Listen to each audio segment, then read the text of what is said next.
We are tracking breaking news out of Ontario. The province's Finance Minister Rod Phillips has resigned after returning from a controversial holiday to the Caribbean.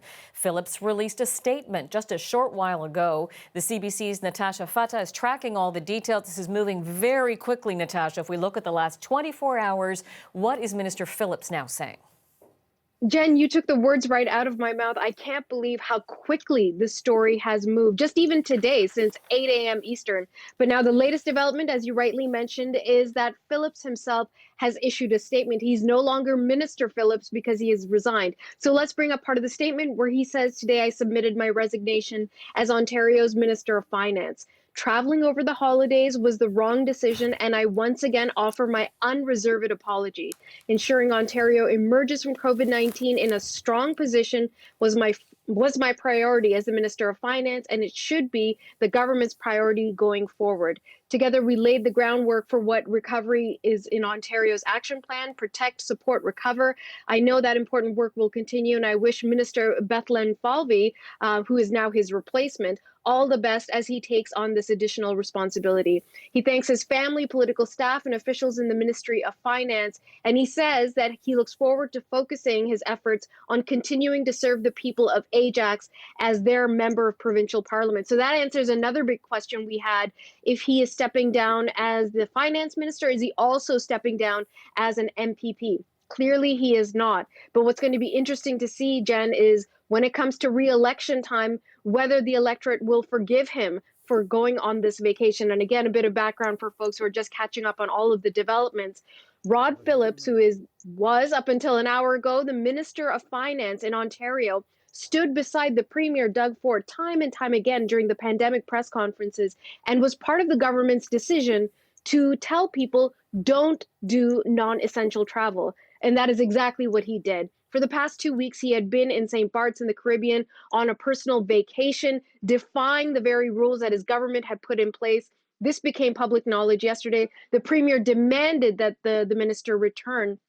And so as a result, he's come back and he's subsequently had to forego his position. There was no coming back from this, even though he said it was a dumb mistake and he wanted to hold on to his position and be part of the recovery process for the province. Now, the news of his resignation itself came to us directly from the Premier's office before it came from Rod Phillips, because the Premier's office issued a statement saying that they had accepted his resignation. And in part of that, they said that the people of Ontario have sacrificed so much. Today's resignation is a demonstration that our government takes seriously our obligation to hold ourselves to a higher standard. That's been a critical part of this story, that if a minister of a provincial government says, do this, but I don't have to do it, how difficult that was for this government to try and explain that away, recover from this. And so that's why so many felt that the only way to move forward to make this problem for Doug Ford go away was to make sure that the minister went away. And so that is precisely what's happening.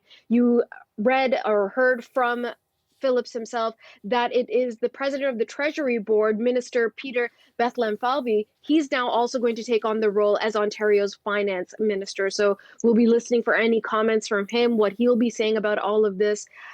They still have to deliver their 2021 budget and try and help the province recover from the devastation to the economy, financially speaking, as a result of the pandemic. And the pandemic is the background to this whole story, Jen. Don't forget, the reason why he wasn't supposed to travel is because we are all trying to contain the numbers of outbreaks. The less you're moving, the more you're staying at home and staying within your own household, the less the pandemic travels. So this was the background of all of this. And so the Premier has accepted his resignation.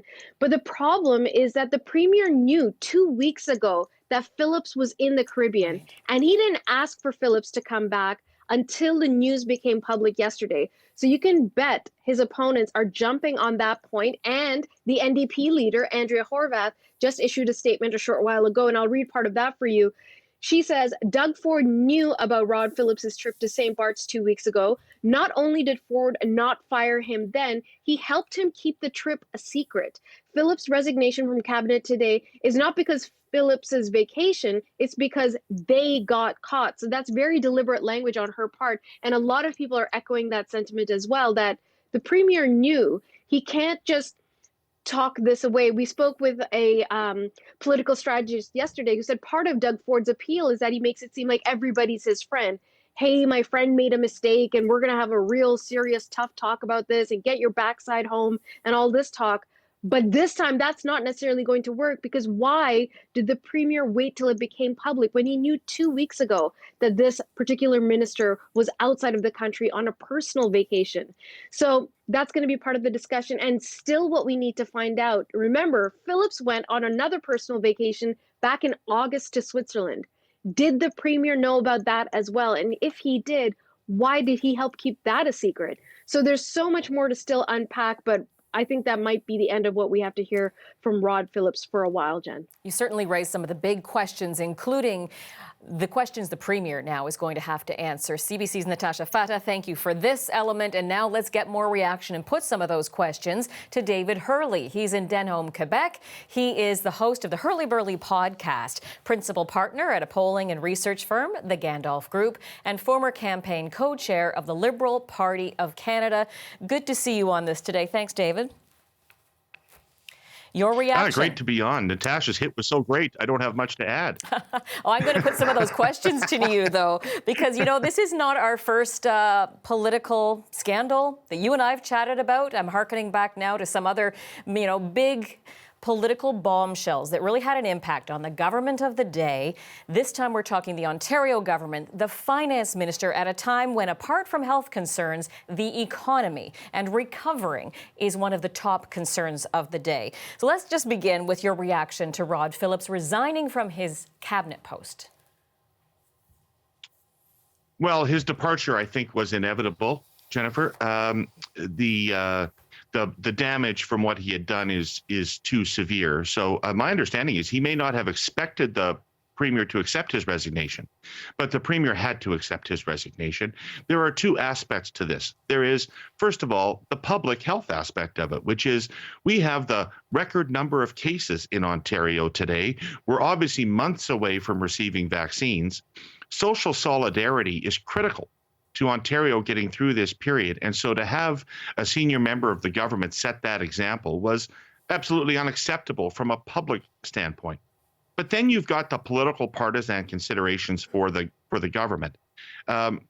Mr. Phillips's actions, it's not just that he went away. It's not just that he went away on vacation. It's not just that he went away on vacation. He went to St. Bart's, and which is one of the most exclusive places in the world. And this is exactly opposite the brand that Doug Ford wants to put on his conservatism of being for the little guy and for regular folks. He likes to talk that way. He likes to try to appeal to those people. And so to be associating with fat cats who blow off public health crises to go to St. Bart's was just simply unacceptable. The problem is, as Natasha said, that this step for the government was necessary, but this does not end it, because the premier did know for a couple of weeks. And so right now we're left with the impression that the premier didn't personally see anything wrong with this until the media reported it and Ontarians saw something wrong with it. And so he's going to have to answer still for his actions over the last couple of weeks and perhaps for that trip to Switzerland in the summer. And I wonder what you expect he can do in terms of tamping down that criticism. Now the focus is on the premier in many ways because of the fact that he admitted yesterday he knew a couple of weeks ago that his finance minister was on a beach in the Caribbean. What are the most important questions that Doug Ford has to answer now as he hopes to regain any credibility that has now been lost in all of this?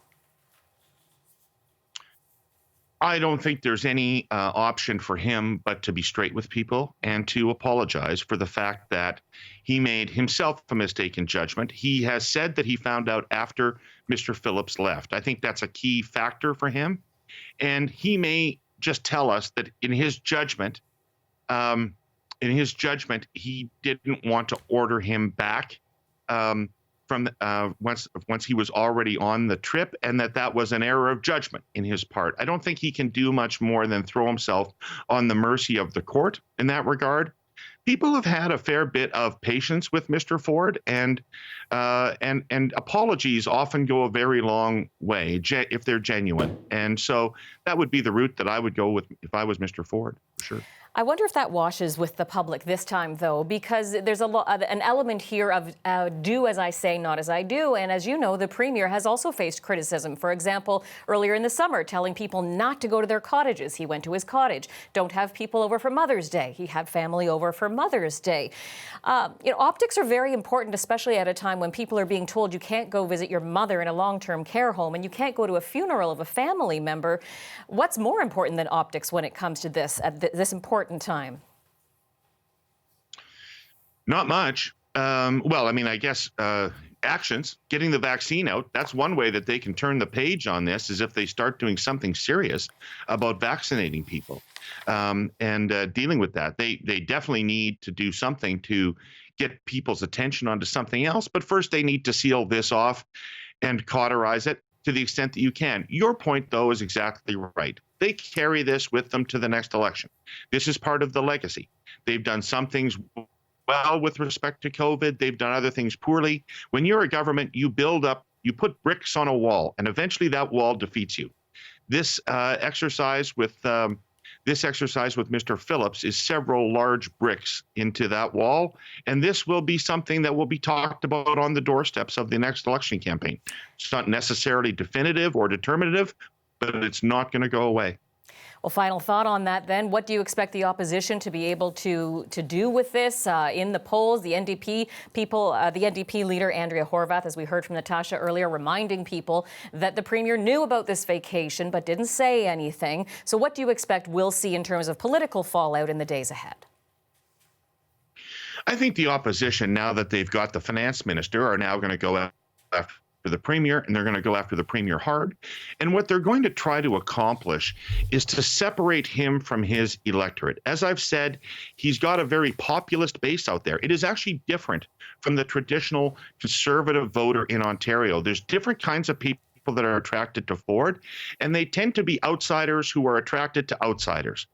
And so the fact that he's hanging around with people like Phillips, who's the ultimate insider and vacationing at St. Bart's, is if the opposition can meld that, they can separate Ford from his base. And if they separate Ford from his base, he's in an awful lot of trouble. David, it's always great getting your veteran perspective on all of this. Thank you so much for joining us on this very quickly developing story today. Thank you for having me on. David Hurley is the host of the Hurley Burley podcast and former campaign co-chair of the Liberal Party of Canada, joining us from Denholm, Quebec.